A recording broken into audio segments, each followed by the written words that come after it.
Okay, that'd be like the worst idea I've had. That was nice, that was nice. Alright, so what we're not gonna do is talk about my pajama pants. I'm not wearing jeans until I leave the house. That's just not what we have to do. So right now I'm making crochet flower coasters for my friends because I made one for my sister.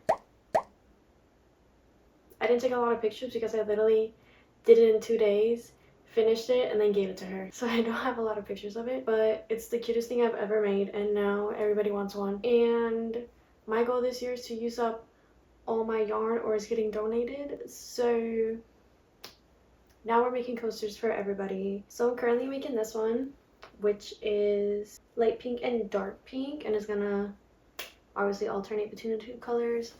And then I have the two other sets of coasters that I'm working on. Then I also have next to me my little cafecito because I really wanted a coffee, so I made one. Duh. Alright, anyway, welcome, by the way. I didn't mean to be rude. I hope you're doing well. We're gonna talk about my reading wrap up for January. Well, possibly crocheting. We'll see if I can multitask like that. And then also take a little dive into our February TBR. I've never really set a TBR before, but I know for a fact I really want to read this book. So these are my TBR / the books I really want to read. But I'm not gonna like be mad at myself if I don't finish them. It is so satisfying going through the TBR that I started this year with and marking off books. Y'all, it's so satisfying. Alright, so first book that I finished in 2024 was Iron Flame. I've talked about it in other videos. I don't want to be too repetitive. This book was a 3 out of 5. The more I think about it, the more it annoys me. So honestly, it's just like I can't decide if it was bad because I know I didn't love it. It didn't give me what Fourth Wing gave me, where I literally speed read the whole thing. I don't know. It was a letdown, but it did get annotated a lot because there's a lot of parts where I was really into it. But then there's way too many chapters of just like, what are we doing? What's going on? Why is there so many characters? Why are you telling me all this history about this world that I don't even care about right now because this book is irritating me so much? And that's all I had to say on Iron Flame. I swear I'm gonna stop talking about it. I don't want to keep talking about it, but unfortunately I finished it this year. After that, we had The Assassin's Blade. Oh my god, this book was a 5 out of 5. This book was so good. As you know, if you read like the order that I did Throne of Glass, Crown of Midnight, and then The Assassin's Blade, you're gonna have spoilers for The Assassin's Blade. But even with that, this book was still so good. And even like halfway through the book, I would like remember that I already know how this book is gonna end. It made me so stressed and so upset. But like I was still able to care about the story and connect to the characters and be upset for them because I'm just like, you're out here saying all these things, but I know how it ends. I know what happens and what doesn't. And it hurt, okay? I cried in this book. I have a feeling that there is foreshadowing in this that is gonna come up later in the rest of the series, and I'm so excited about that. So 5 out of 5 stars for that one. And then after that, I listened to the audiobook of Counting the Cost by Jill Duggar, and I really enjoyed it. I liked it. It was just something to listen to while I was crocheting. I'm not gonna rate it because it's just her story. I don't think there's really anything to rate. You guys watched, you know, her family on TV like I did when I was growing up, then I would say it'd be really interesting for you to read it or listen to it. I liked the audiobook. I felt like I was just like chilling, just a friend telling me her life story, you know? So that was good. But if you're interested, I would recommend it. It was interesting insight on the reality of her life growing up. I don't know what I'm saying. We're just moving on from that one. Yeah, I enjoyed it. After that, we have Nick and Daisy's on... I swear to God, if you could hear the airplane, I'd be so upset.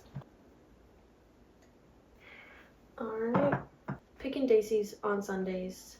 This was so fun. I give it a 4.5. Low-key feel like it's a 5-star, but I didn't give it a 5-star, so I'm gonna just leave it at that. But it was so good, so fun.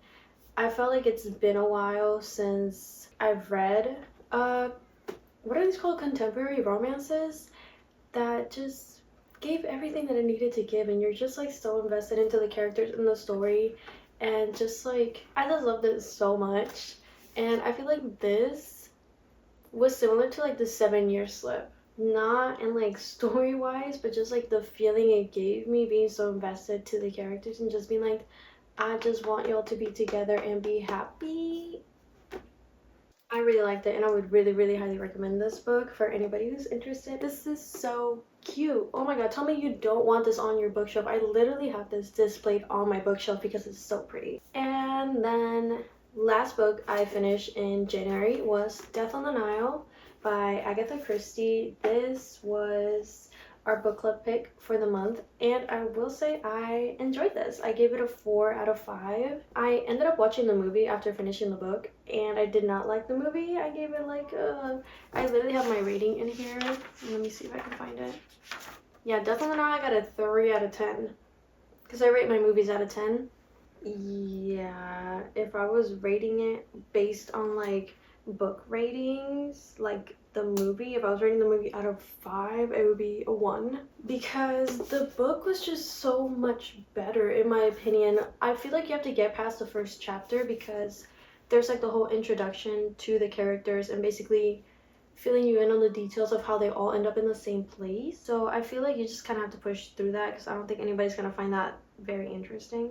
But after that, I was hooked. I loved it. I had so much fun reading it.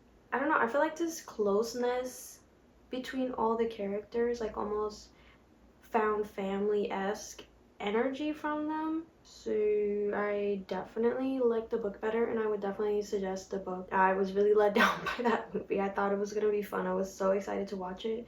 So I was like, oh, this is gonna be so fun to watch all these characters come to life. That is not what happened. Yeah, this was a 4 out of 5. I really enjoyed it, and I would literally describe this as just a cozy mystery. Like, it was so fun.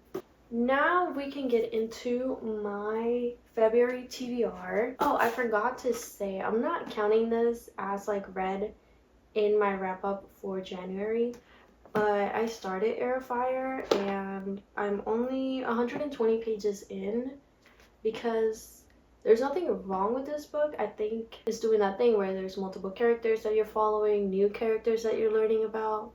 So I'm just kind of taking my time because it's also like a big book. I would hate to like rush through it and then be like, what did I even read? But yeah, I made it to 120. So obviously this is the start of my February TBR. It's gonna be Air of Fire because I'm trying to read the whole Throne of Glass series, but I'm really trying to enjoy it because the way that I flew through the ACOTAR series is heartbreaking, because I really wish I would have dragged it out a little bit more because I really miss that world and I want to reread those books so bad. It's tragic how fast I read those and how much I miss the world. So I'm just trying to enjoy Throne of Glass the way I should have done ACOTAR. So yeah, that's the start of my February TBR. After that is our book club pick for February. It's gonna be Crying in H Mart, which we literally had book club 2 days ago and I already have the book. I'm excited about this. This is actually our shortest book for book club. My copy is only like 240 pages. I don't know a lot about it. I know it's a memoir. I read kind of like the summary online of what it was, and I'm excited and I'm also a little scared because I feel like this is gonna give the feels, you know, and I'm a little scared. So I just want to make sure when I read this I'm just a little bit more emotionally ready for that. I am excited about it because I know it's a popular book, so it has to be popular for a reason. Next I have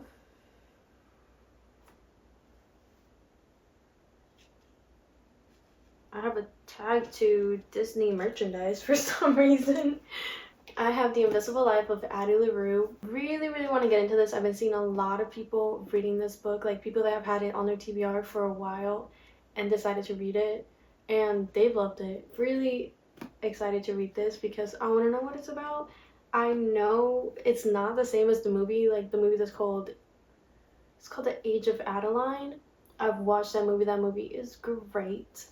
I know it's not the same thing, but I'm like, that just like plot was so good. I'm just like, even if it's similar, I'm still gonna love it. Like, I'm gonna eat it up. Very excited for this one. And then I have Adelaide by Genevieve Wheeler. I've seen a couple TikToks about this and I thought the cover was so pretty. And I know you shouldn't judge a book by its cover, but if I don't want to hold the book, like if I'm not physically, I'm like, oh, that book is so pretty, I want to read it, I'm not gonna want to read the book. I'm gonna be very honest, the cover has to be cute. I've seen a lot of people saying that this is a very cute book, read it in your 20s, blah blah blah. I don't know, I could be very honest, I don't even know what it's about. Let's see, all the way down to the epilogue. Watch me spoil something.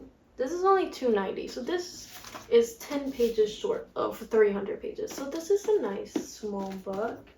But yeah, I'm excited to read this one because I've been wanting to read it since I got it, but I've just been trying to tackle other books off my TBR. And lastly, this book. I want to say these are the only 2 books that I bought in January, so already adding those to my February TBR.